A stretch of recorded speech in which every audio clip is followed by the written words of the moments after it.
When the wildfire ended, nothing was left but ash, silence, and broken lives. That's when Echo, a lone coyote grieving her lost pups, stumbled on something she never expected. A bobcat kitten, tiny, trembling, and far too young to survive alone. Every instinct told her to walk away. But in those frightened blue eyes, Echo saw her own pain staring back. Would she follow the cruel rules of the wild, or break them, and fight for a life that wasn't even her own?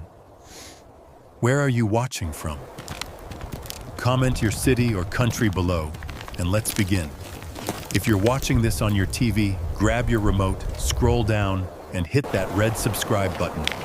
It's the easiest way to join our Heart Tales family and to keep more of these powerful, true animal stories coming to your home.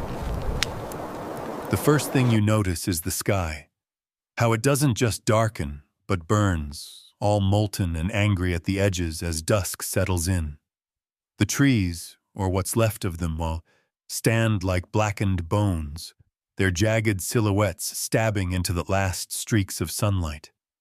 Every step crunches over ash and memories, remnants of a forest that not long ago was bursting with birdsong and the secret scurry of wild things. Somewhere in that ruin, a lone coyote moves with the careful, haunted gait of a creature both searching and lost. Her name is Echo, and tonight she drifts through the silence like a living shadow, fur tinged with the soot of 1,000 yesterdays. If you look closely, you'll see she's not just another survivor. She's grieving, a mother stripped of her world. The fire took her mate. The fire took her pups. All she has left is the ache and the habit of looking over her shoulder, as if the past might call her home. She pauses by the hollow of a scorched pine, nose twitching at the scent of smoke, resin, and something unfamiliar. Her eyes, sharp, wild, full of old pain, scan the darkness for threats. But all she finds is emptiness. Then, as if conjured from the ashes, a sound splinters the night. It's faint, barely more than a whimper at first, swallowed by the wind. But Echo's ears, tuned by hunger and heartbreak, catch it. The unmistakable cry of a kitten, lost and desperate. For a heartbeat, she freezes, caught between old instincts and something softer, something dangerously close to hope. Echo throws back her head and releases a howl, long and low, that ripples through the burned woods. It's not just a song of sorrow, but of longing, a question flung into the emptiness. Is anyone left? Does anyone still hear me? And there, just as the wind shifts, comes a trembling answer, a kitten's cry, impossibly small, echoing back to her. The parallel voices hang in the air, 2 lives adrift in a sea of devastation. In that moment, the world feels suspended. Nature, usually so brutal and unbending, seems to hesitate, watching. What draws Echo toward that voice isn't hunger. It's the ache of something unfinished. She moves with purpose now, paws sifting through ash and ember, senses straining for that fragile, persistent call. Each step is a memory and a risk. For all she knows, it could be a trap, another cruel trick of the wild. But she goes anyway. The fire's aftermath is everywhere. Splintered branches, half-buried bones, the hollow eyes of trunks that will never leaf again. But Echo is driven by something stronger than caution. She picks her way over the smoldering ground, every muscle alert, until she reaches the source. Inside a burnt log, barely shielded from the night's cold, lies a bobcat kitten, so tiny it seems made of smoke and hope. Its fur is streaked gray with ash, whiskers twitching, sides heaving with the effort of each breath. Its eyes, half open, glint with the wild terror of something too young to understand how alone it is. Echo stares down at the kitten, every survival instinct screaming at her. This is a rival, an intruder. Nature doesn't make room for sentiment. But in those trembling blue eyes, Echo sees her own sorrow reflected back at her. The boundaries blur, the old rules bending under the weight of loss. For a moment, nothing moves.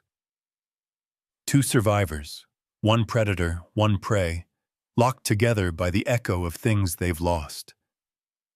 The question hangs between them, silent but electric. Can pain lead to the spark of new life? Or will the ashes swallow every last chance for healing? As night settles deeper over the wounded land, Echo makes her choice, a choice that will change both their fates forever. The air inside the hollow log is thick, cloying with old smoke, the sharp tang of burnt wood, and something raw: fear.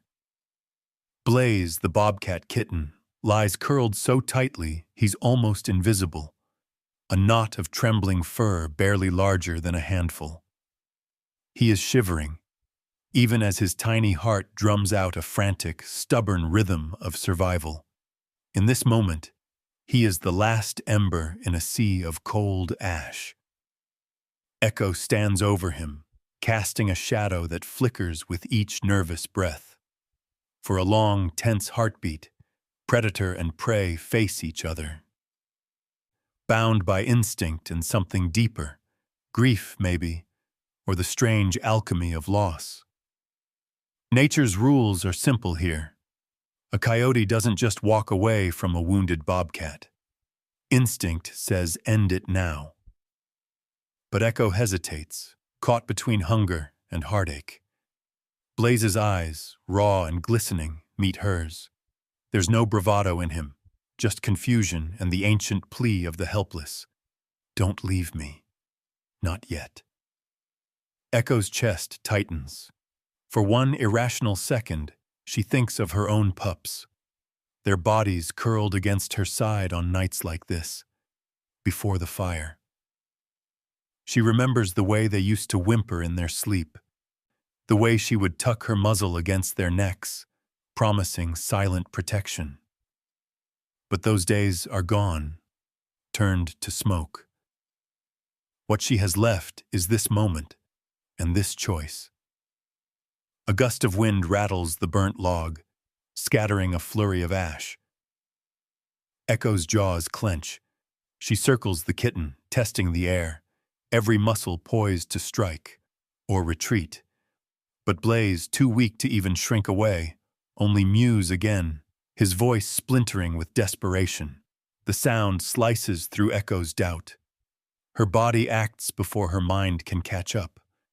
She lowers her head, nuzzling the kitten with her nose, gentler than she's ever been.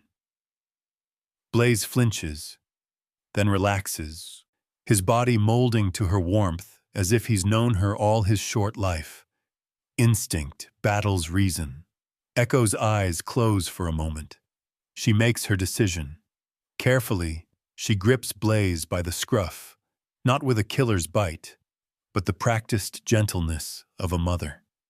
The kitten dangles, limp but alive, as Echo backs out of the log and into the open, the cold air biting at her fur. Every step back toward her den is a risk. The open land is full of eyes and dangers, and carrying a bobcat, her natural competitor, feels like a betrayal of everything wild in her blood. Yet something inside her has shifted.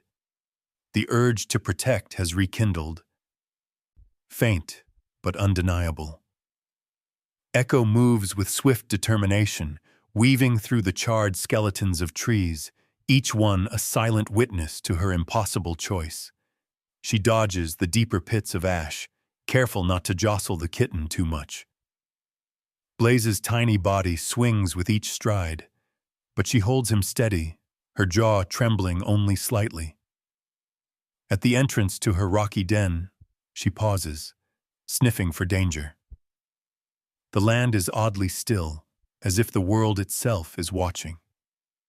Satisfied, she slips inside, placing Blaze gently on the moss-lined floor.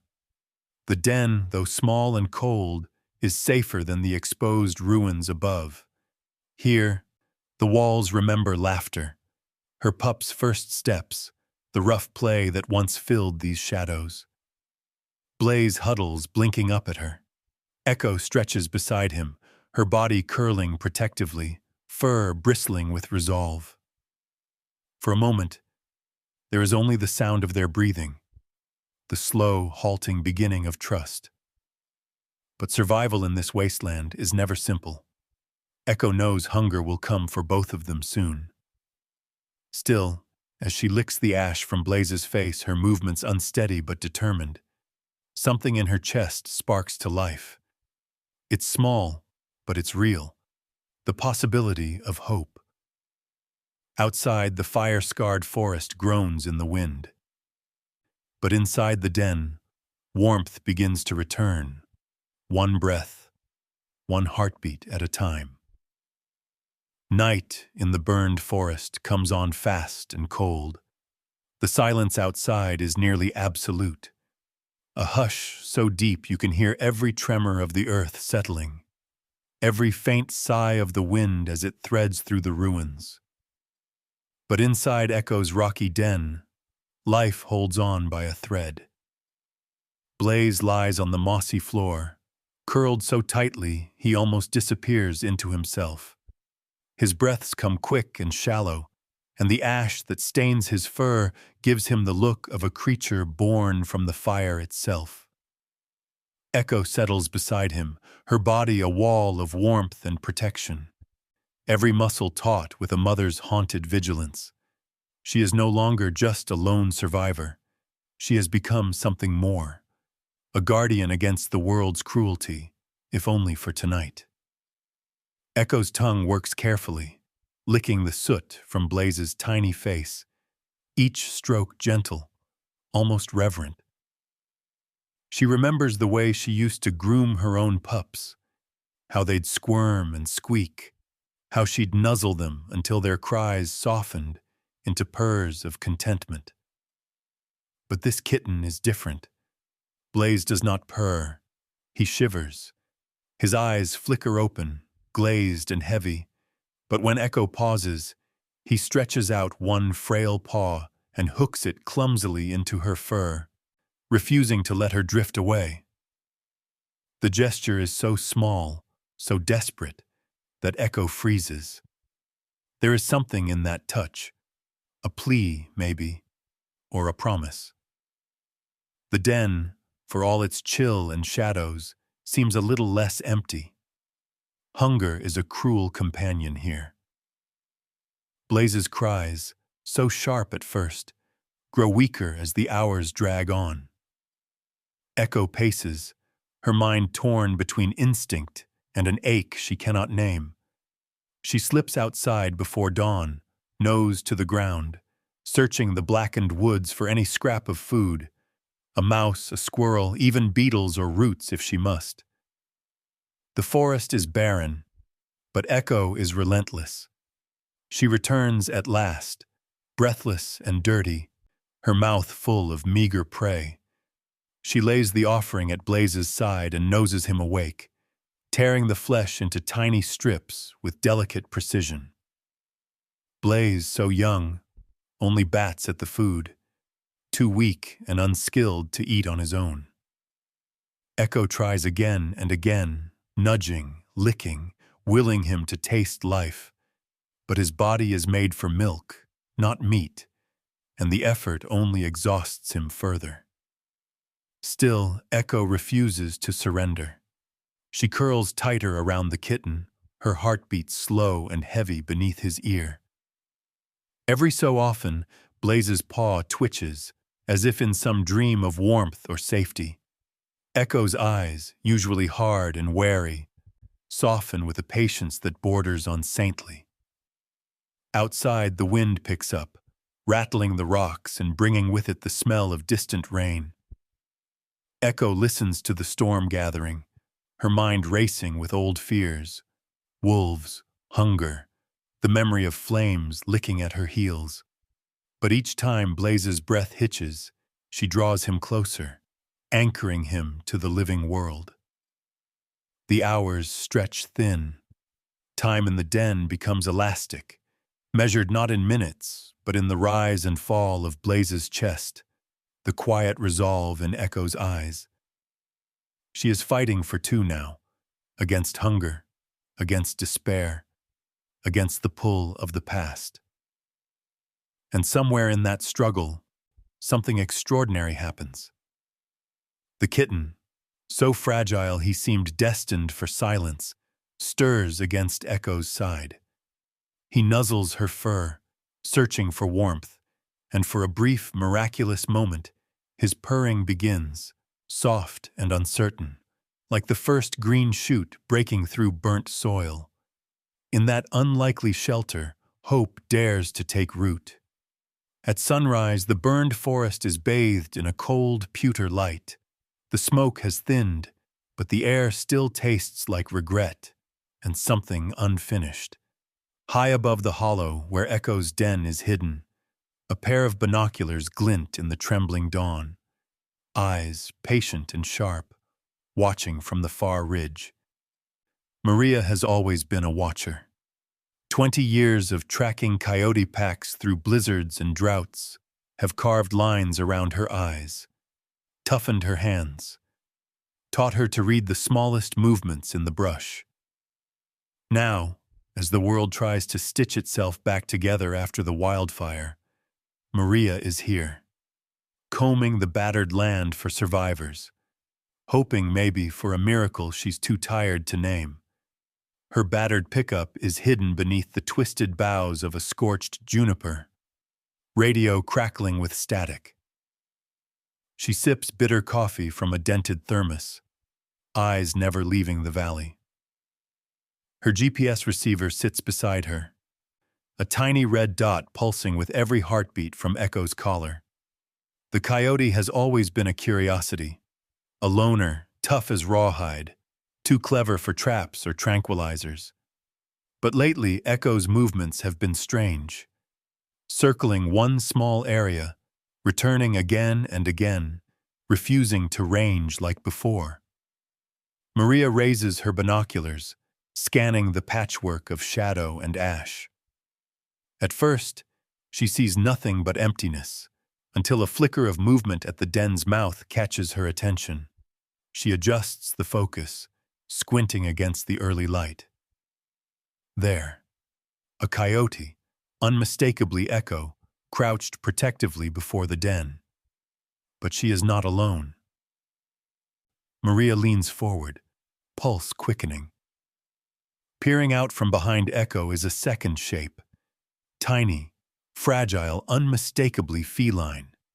The kitten's ears are too rounded for a fox, and the markings, even beneath the soot, are those of a bobcat. For a second, Maria can only stare, brain flipping through the pages of every field guide she's ever memorized. It doesn't fit. This isn't how nature works. She whispers, barely audible, into her voice recorder. In 20 years of field work, I've never seen a coyote nurture a bobcat kitten. It defies everything we know about survival. There are no rules for what I'm seeing right now. Maria's hands tremble. And not from the cold. Instinct tells her to intervene, to step in, to do something. But the sight below roots her in place. Echo is licking the kitten's face with slow, deliberate tenderness, nudging him deeper into the shelter as if she's guarding her own blood. Every so often, the kitten paws at her chest, searching for comfort, and Echo responds by curling herself tighter, blocking the world outside. Maria lowers the binoculars, heart thudding. Part of her aches to rush down the slope, to save them both from the hunger and danger circling these woods. But another part, the part honed by years of heartbreak and hard lessons, knows that this moment is not hers to claim. Sometimes the wild offers up something so strange and precious that all you can do is bear witness. She flicks on her camera, zooming in, recording every detail. The ash-streaked fur, the way Echo stands guard, the kitten's tiny head pressed against her side. Maria's breath fogs the lens. She mutters, almost to herself, "Sometimes, the wild finds ways to heal that we can't even imagine." For hours, Maria stays hidden, notebook filling with observations, heart aching with the knowledge that she is seeing something the world will never believe. Down in the den, Echo and Blaze curl into each other, two souls bound by loss and defiance. Unseen by them, their fragile bond is already changing everything, challenging the old stories, daring the world to hope. And high above, the watcher waits, camera rolling, as the forest holds its breath for what will come next. Dawn is barely a whisper across the battered hills when trouble finds them. The burned land has its own rhythm now, slower, raw, every shadow stretched longer than before. For days, Echo has guarded her makeshift family, never venturing far from the den. But the wild never forgets a secret for long. From the west, wind carries a scent that chills Echo's blood. Coyote, old and familiar, but sharper now, tinged with something mean. Gunner. The name crawls through her memory like a thorn. He was the one who took her territory when the fire swept through, hard-eyed, scarred, and merciless, gathering the broken survivors into a pack bound not by loyalty, but by hunger and fear. Now, as Blaze sleeps fitfully, Echo hears them coming.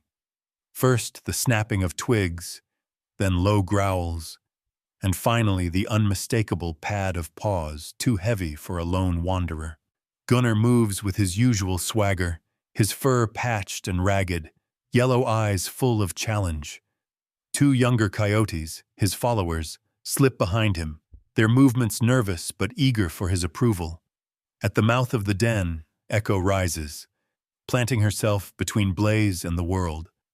Her body forms a living barricade, fur bristling, jaw set in defiance. Gunner circles, hackles raised, nose twitching at the scent of the kitten just out of sight. He sneers, a low, guttural sound, equal parts threat and disbelief. To Gunner, any sign of weakness is an invitation, and what Echo has done, caring for a rival's young, breaking the ancient code, must seem like madness. One of Gunner's followers edges closer, drawn by curiosity and the hope of an easy meal. Echo snaps, lips peeled back in a warning snarl. Gunner chuckles, but there's no humor in it, only the cold logic of the wild. "You've lost your mind, Echo," he seems to say with every swaggering step. "You're alone.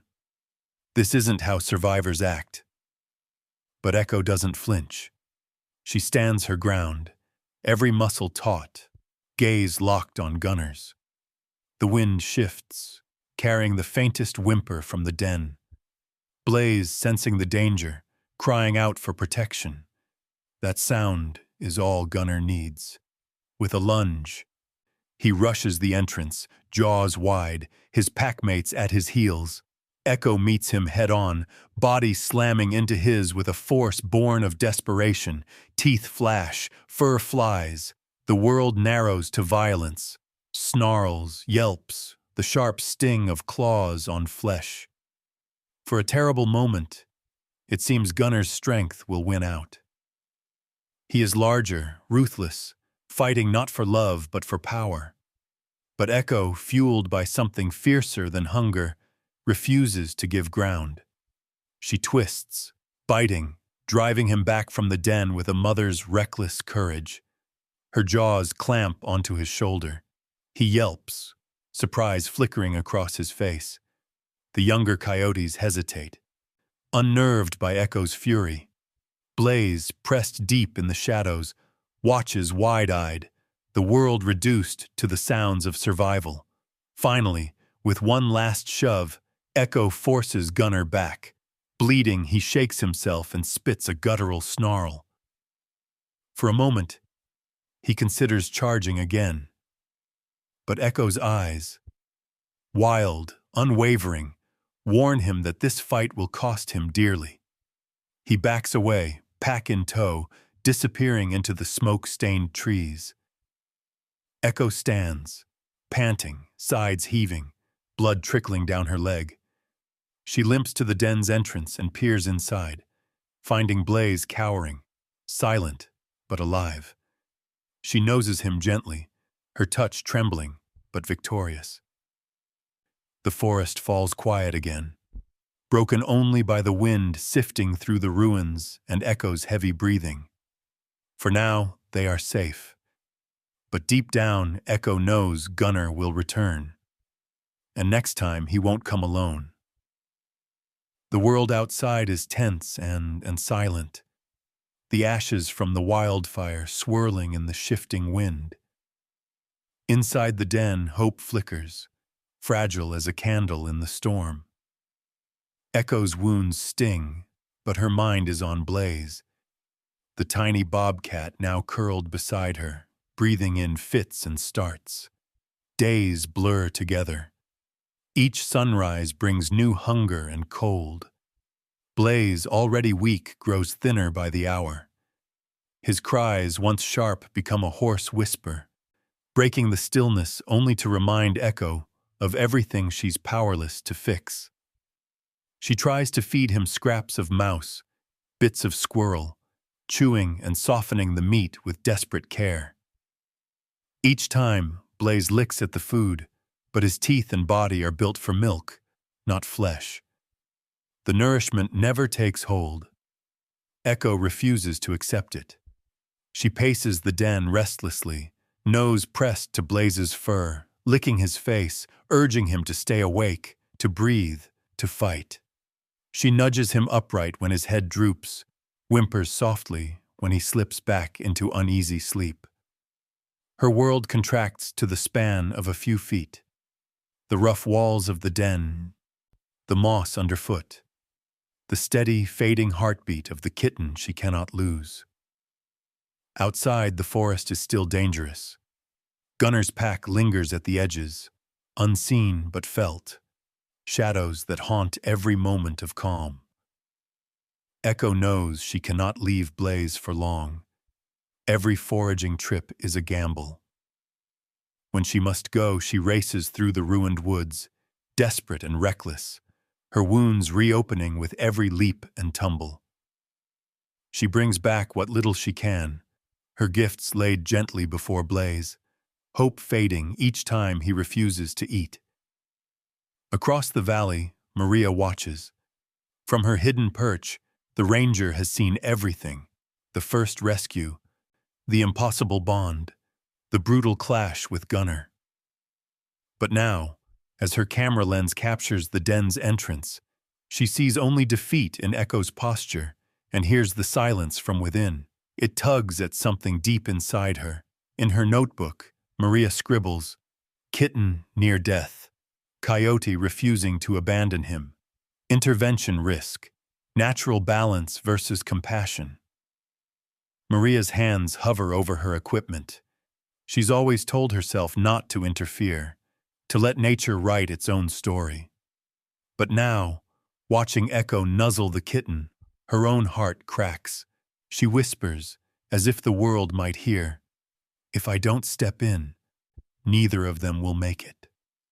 Back in the den, Echo settles herself around Blaze, her warmth the only shield left. She lowers her head, closing her eyes, exhaustion crashing over her.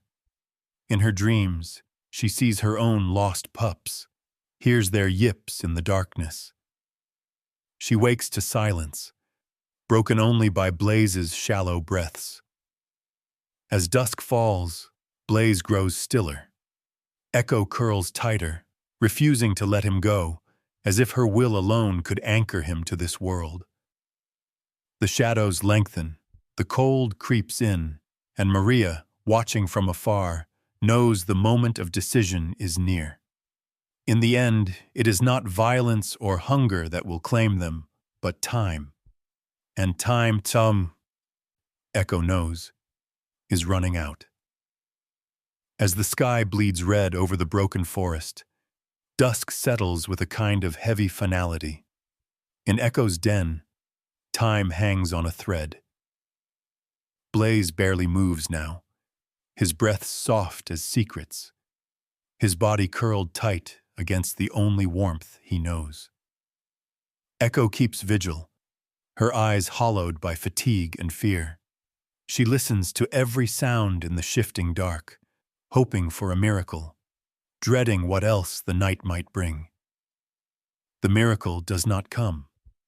Instead, from the distance there is a rustle, a low chorus of growls, footsteps muffled against scorched earth. Echo stiffens, ears straining, nose twitching at the scent carried on the cooling wind. Gunnar is back. But this time, it's not just him. The rest of his pack shadows his movements, hungry, desperate, emboldened by numbers and the promise of an easy kill. Echo rises, every muscle drawn tight as a bowstring. Her body aches from old wounds, but she puts herself between the den and the encroaching threat, drawing on a reserve of courage she didn't know she had left. Outside, the light fades. The forest becomes a world of shadows and menace. Gunnar steps into view, teeth bared, eyes glittering with cold satisfaction. His followers flank him, their forms ghostly in the half-light. He growls, a sound so deep it seems to shake the ground itself. There is no pretense now, no warning. He has come to finish what he started. Echo lowers her head, fur bristling along her spine.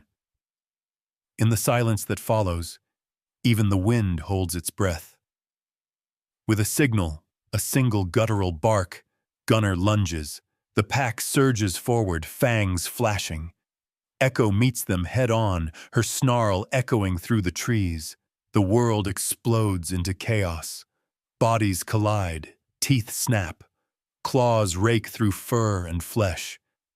Echo is everywhere at once, fighting with a ferocity that belies her exhaustion, driven by the single desperate need to protect the life behind her. But the odds are cruel. Gunnar is relentless, his pack relentless, each attack chipping away at Echo's strength. Blood spatters the rocks. Echo stumbles, battered and bleeding, but refuses to yield. Blaze, deep in the den, huddles against the wall, wide-eyed, silent, powerless. Just as Gunnar drives her to the edge of collapse, something unexpected pierces the night.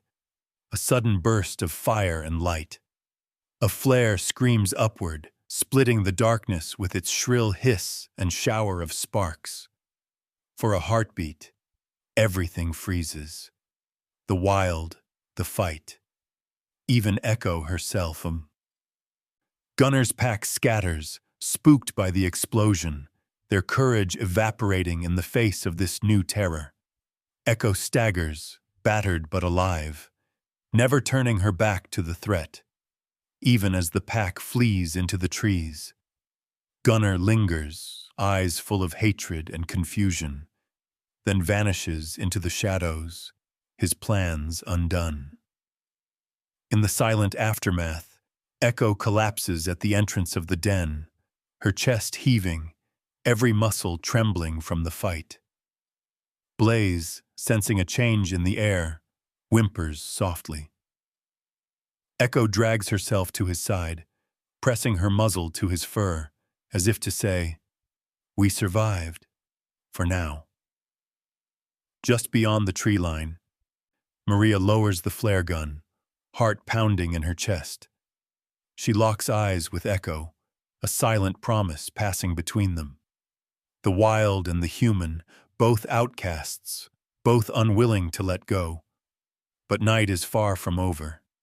The firelight lingers in the sky, shadows stretching long across the wounded land.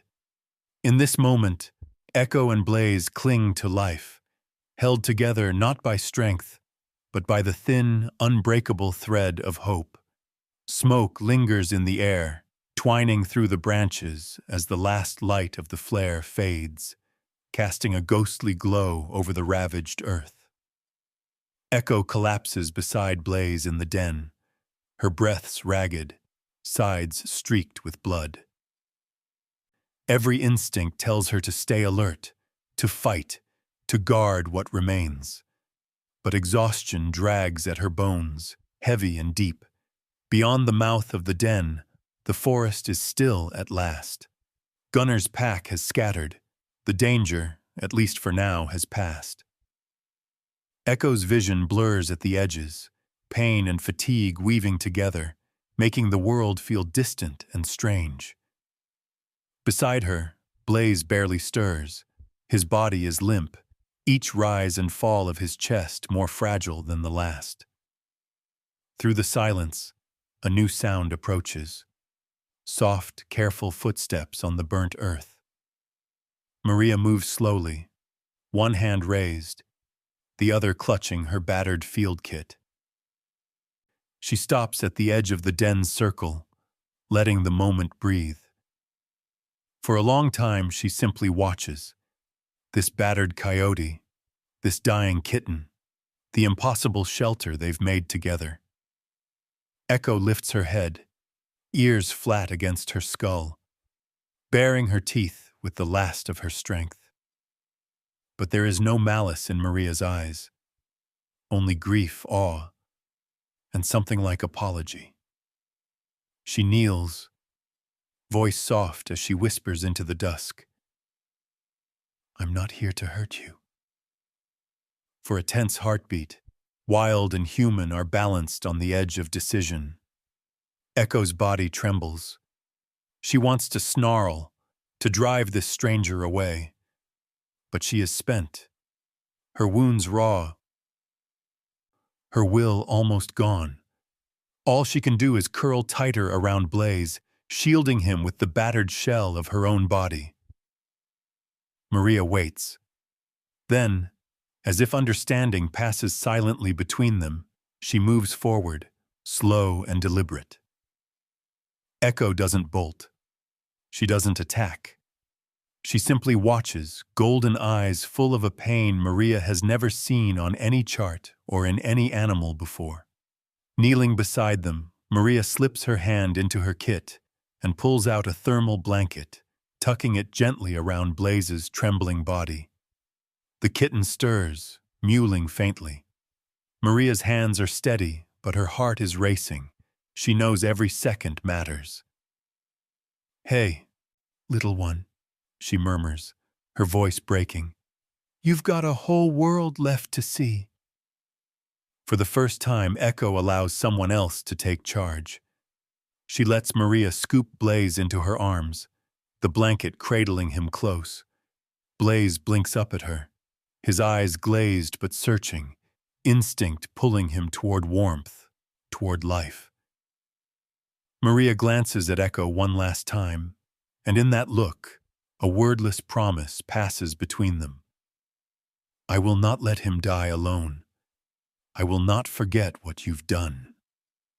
She backs away, arms wrapped tight around Blaze. Echo does not follow. She remains at the den's entrance, swaying with exhaustion. Gaze fixed on the disappearing shape of the woman and the kitten.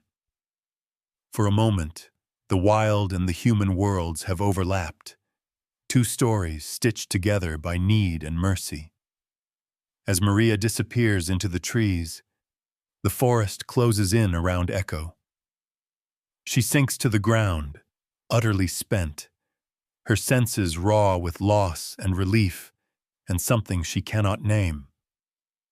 In her heart, a new ache blossoms, the pain of letting go, mingled with the faint, impossible hope that somehow, against all odds, her sacrifice might matter. And somewhere beyond the ashes, life dares to flicker once again.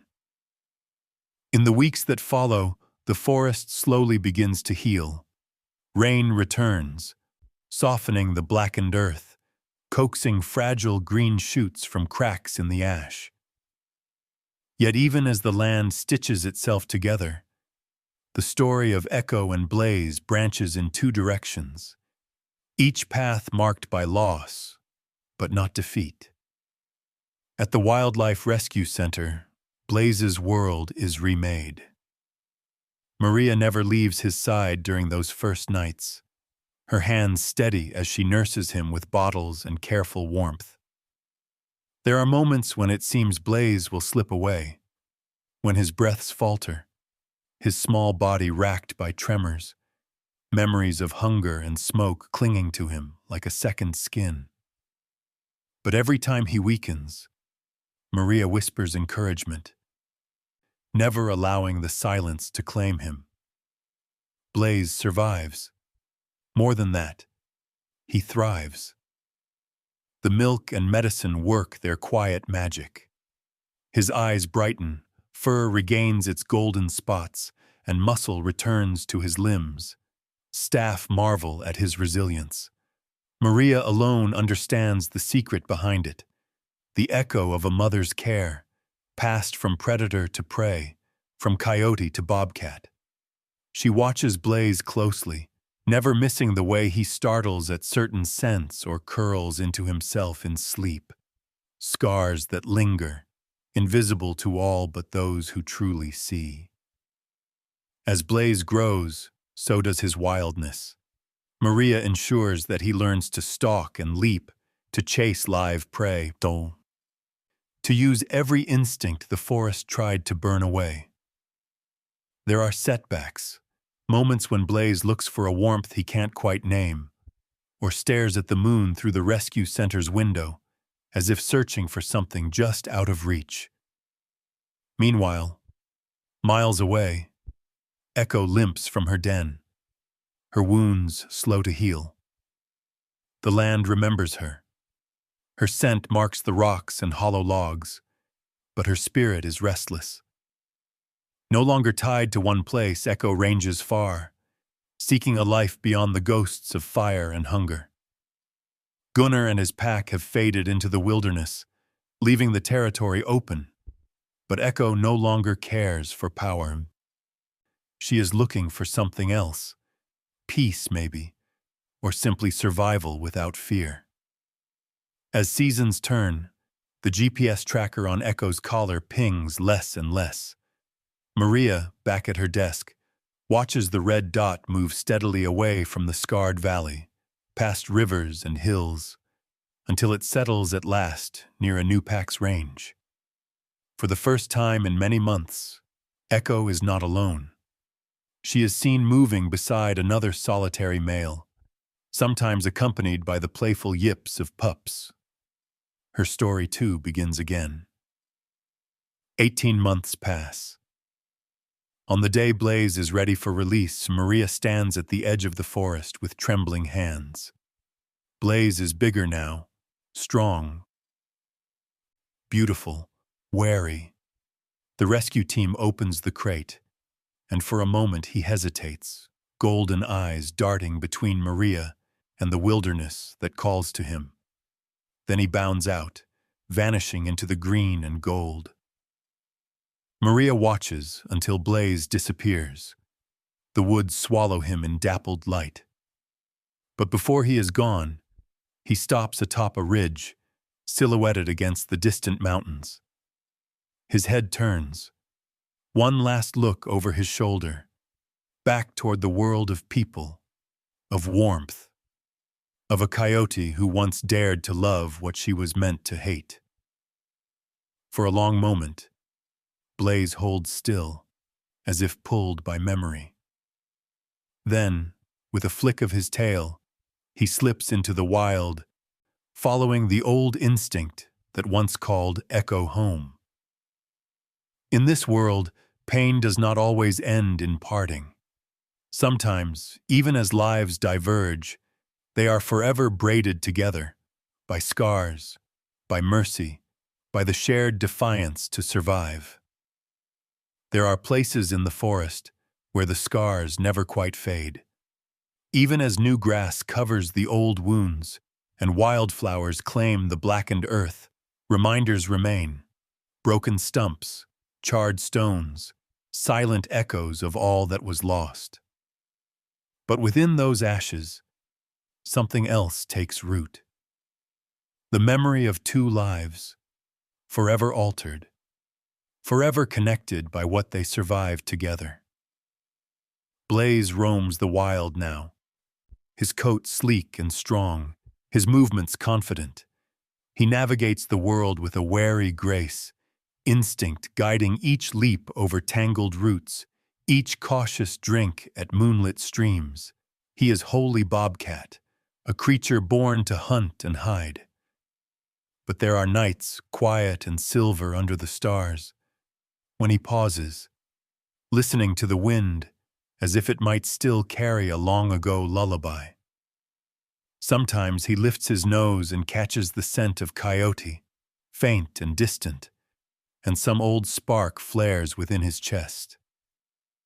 It is not longing, exactly, but the kind of bone-deep memory that shapes a soul forever. Echo's journey is less visible, but no less profound, too. Months have passed since she let Blaze go, since she watched Maria vanish into the trees with the kitten bundled in her arms. She found a new pack, a cautious, hard-won family on the far edge of the valley.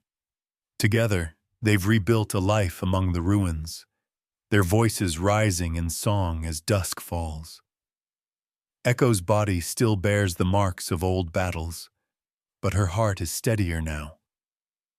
Where once there was only loss, now there is purpose, a reason to protect, to hope, to care for those who have no one else. Maria, too, is changed. Her days as a ranger continue, but the story of Echo and Blaze lingers in her mind, a reminder that the wild is never as simple as it seems. She shares their tale with others, not as a fable but as a testament to the power of compassion, to the quiet, miraculous ways in which nature heals itself. In her journals, she writes, "Nature always finds ways to surprise us. Even in devastation, healing can take root." One evening, as golden light spills through the new growth, Maria returns to the ridge above Echo's old den. She listens to the chorus of coyotes, to the rustle of small creatures in the undergrowth. Somewhere far off, a bobcat yowls, a wild, untamable sound alive with hope. As the sun dips behind the mountains, Blaze stalks through the twilight, his path crossing the ghostly line of Echo's old scent trail. He pauses, head high, as if listening for a voice he once knew. Far away, Echo's pack answers the night with a howl. For a fleeting instant, the distance between them seems to vanish, their lives running parallel, separate but forever joined by fire, by mercy, by survival. And as darkness falls, both carry something forward. Blaze, the gift of a second chance. Echo, the knowledge that love can rise even from ashes. In the end, neither of them returns to the way things were. Instead, they move onward, their stories written into the landscape, a legacy of wounds and of the wild, stubborn hope that endures. Do you believe love can rise from the ashes? Share your story in the comments, and don't forget to like and subscribe for more extraordinary tales of the wild. Thank you for following the journey. If you'd like, I can help craft a natural YouTube outro or a reflective closing message. Just let me know.